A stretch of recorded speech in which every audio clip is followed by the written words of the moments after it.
Projekti për lagjen Lugina e Diellit në Zveçan, ku pretendohet të ndërtohen 300 shtëpi me gjithë infrastrukturën e nevojshme për qytetarët serb, mund të mos realizohet dhe aty do të ndërpriten punimet në rast se nuk plotësohen të gjitha kushtet ligjore. Këtë ka thënë për Tribuna Channel ministri i mjedisit dhe planifikimit hapësinor, Ferit Dagani.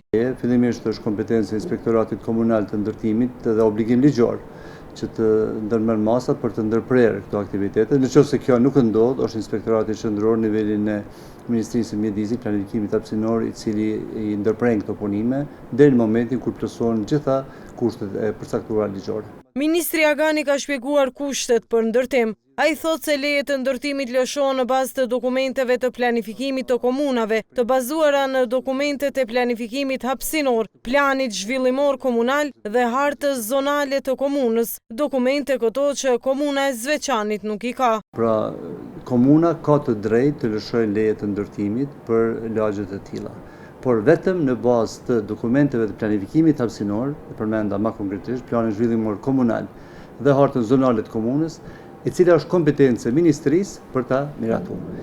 Këto dokumente komuna e Zveçanit nuk i ka.